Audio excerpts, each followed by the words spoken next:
Welcome to episode 2 of our IVF success secrets. Today we're looking at the question, are you really ready? The pre-IVF prep most people skip. Dr. Fachi, you're welcome. Thank you, Ramona. I'm glad to be here. You've said before that IVF success actually starts from day one. What do you mean by that? All right. What that means is preparation is key.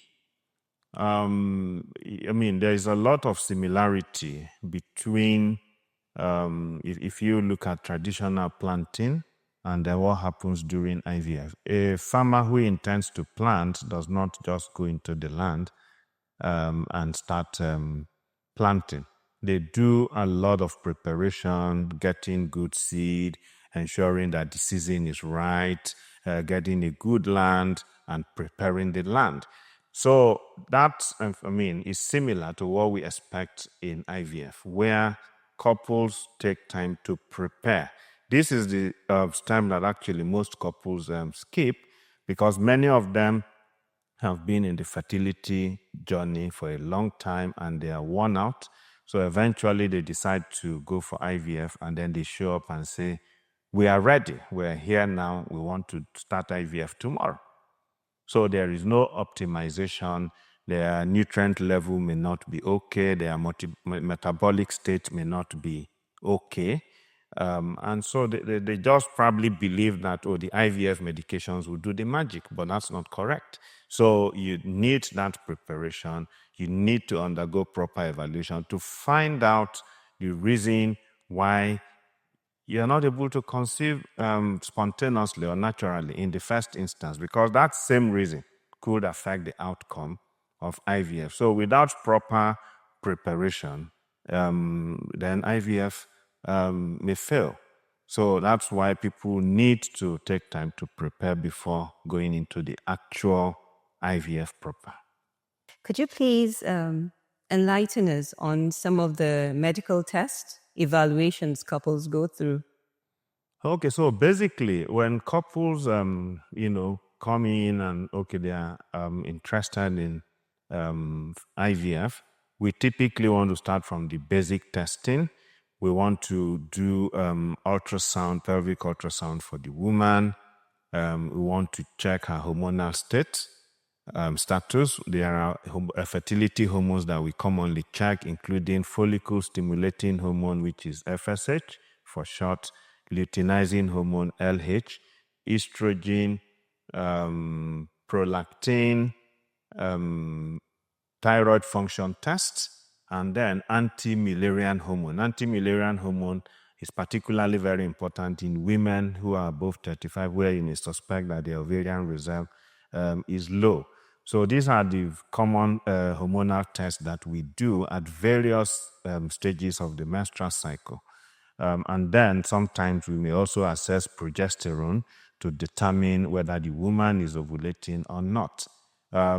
We would go on to also ask for HSG. We call it HSG. The name is long, hysterosalpingography, which is a test that aims to detect or determine whether the tubes are open. We mentioned the tube as being very important in ensuring natural conception.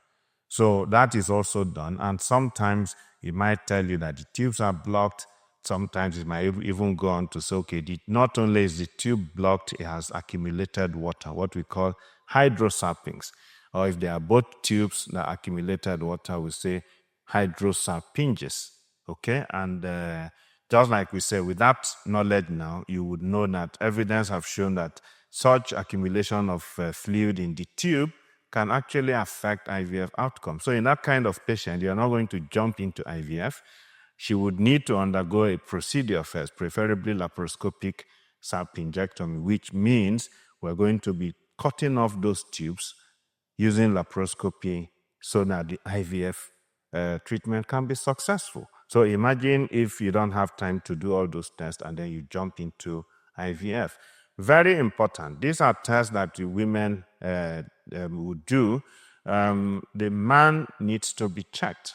And then, so what we do mostly is semen analysis as a basic minimum. For the man, we need to check that the man's semen parameters are within normal limits. If we found abnormality in the semen, then we can do other advanced testing like what we call sperm fragment, DNA fragmentation test, and other tests like that. But these are the most. Sometimes, if we find abnormalities in the woman, we also go on to do some advanced testing like hysteroscopy, which is a procedure that aims to look inside the womb. In essence, the womb is like the soil where the seed will be planted. So if the womb is faulty, it will not, no matter the quality of the seed that you plant, of quality of the embryo, it will not germinate. And so this is very important that sometimes, and this is one of the things that are missing. Some hospitals cannot do this advanced testing, and so you hear patients come and say, we have done all the tests and they couldn't find any abnormality. But the question is, why are you not pregnant? So even for people who have unexplained infertility, which means that most of the tests have been done, you can't find any abnormality, we still recommend for them to do IVF.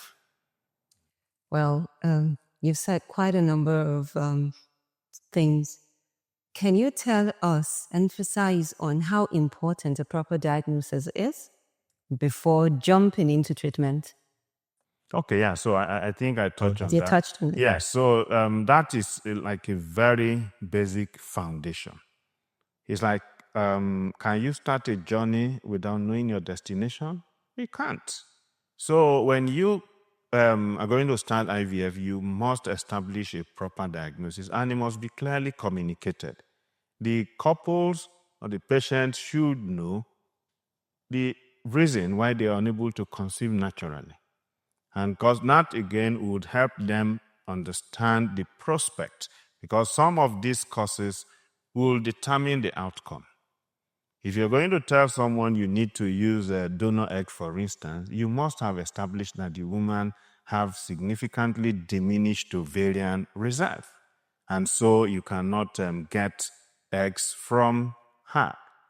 So if someone has polycystic ovary syndrome, the protocol that you're going to use for that person most likely will be different from somebody who has diminished ovarian reserve. Someone who have endometriosis. So the diagnosis in a very, significant manner determines the kind of treatment. What we're doing currently is what we call personalized or individualized IVF. It is not one size fits all. If you go to a hospital where everybody that comes in does the same protocol, then you should take a second look. So personalized treatment is, and how do you personalize if you don't establish a diagnosis? So you must, as much as possible. It is when you have done everything possible to establish a diagnosis. If you can't find a cause, then those patients will qualify as unexplained infertility, and they can still benefit from IVF. So establishing a diagnosis is very fundamental for the success of IVF. Are there lifestyle changes or things to do that can affect the outcome positively? Yes. Okay, so like I said initially, that a good farmer would wait for the right season. The human body or the female body system is like the environment. So if you, on the same land that a farmer can plant in a particular season and there is no yield, if he waits for the right season, rainy season, that's when people start planting maize. And then, so if you go there during this dry season, for instance, it will not germinate. So the human body is like the environment. You want to ascertain that the metabolic state is okay, the hormonal milieu is okay. So we have done hormonal tests. You are checking to see, does this woman have diabetes? Is she higher in weight? And they need to shed some weight so that we can achieve optimal body mass index before proceeding. If there are issues of abnormality like diabetes, it can affect the outcome of IVF. That needs to be corrected.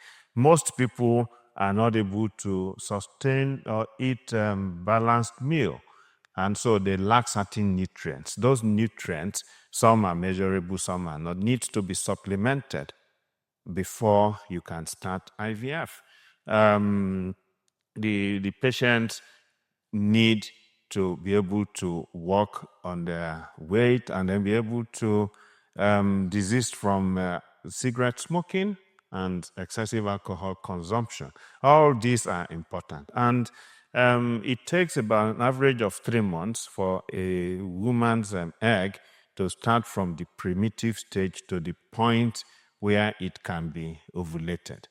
Okay? And so these changes are not, oh, I'm trying to do IVF tomorrow, then I start folic acid today. There are things that we encourage to, at least possibly, from 3 months before you commence the IVF. And because of what we said initially, most people are already worn out from going from one hospital to another. So when they land, they are not patient because they do not understand the importance of preparation. And that's one of the core essence of this talk, so that patients understand that the time spent in optimizing their body in preparing is time well spent, because that may just be all that they need to have a successful IVF at the end of the day. Next question.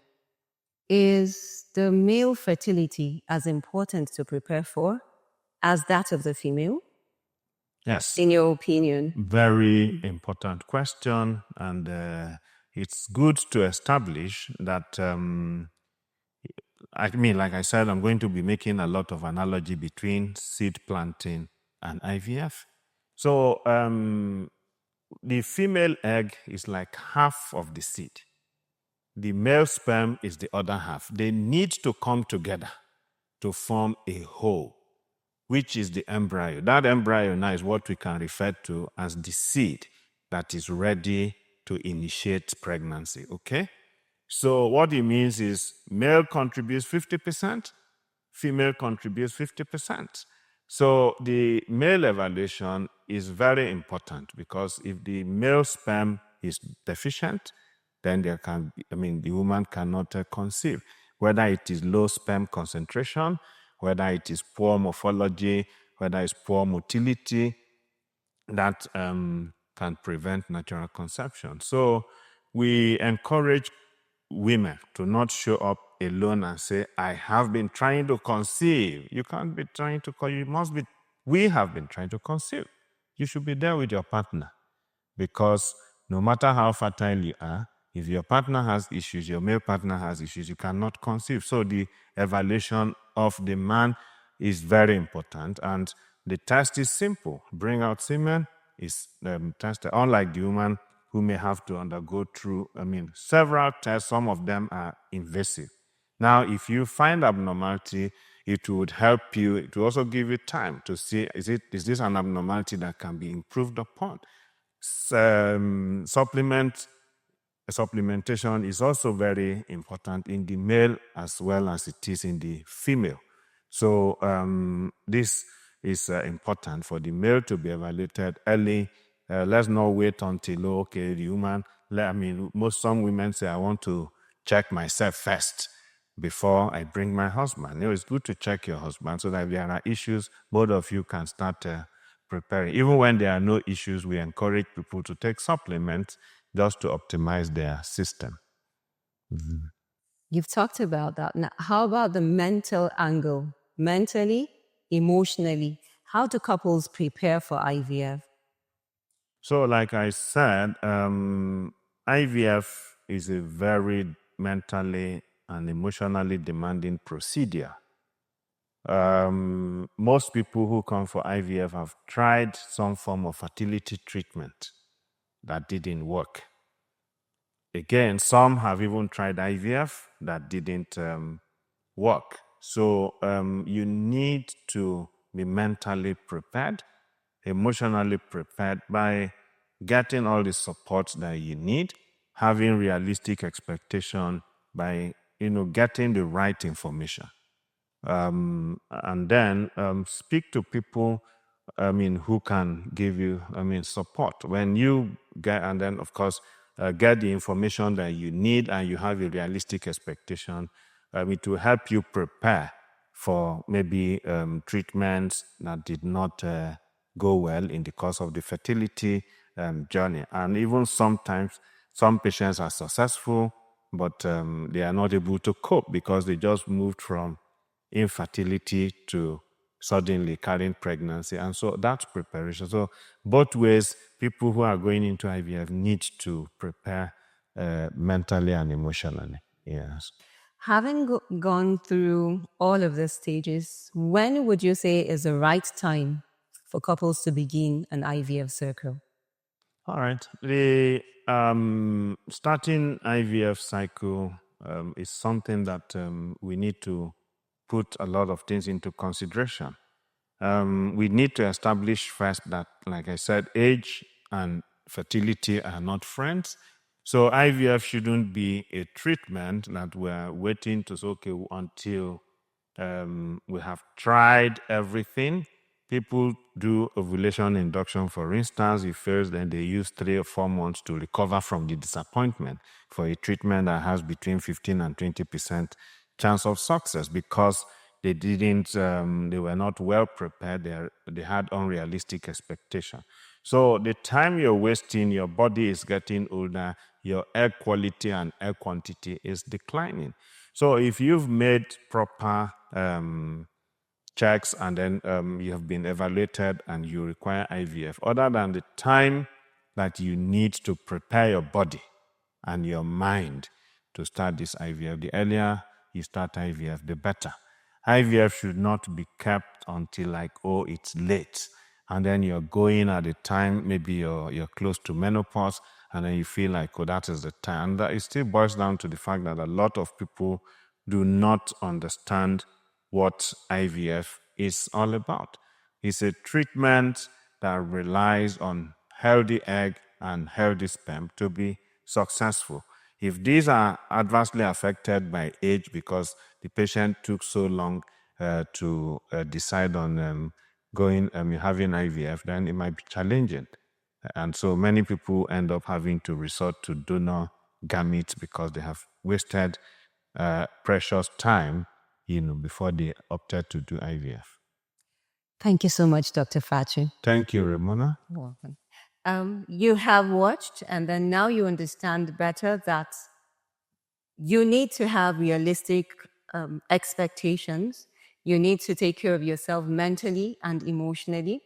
IVF is not about a journey for just the male, but both for the female and the male.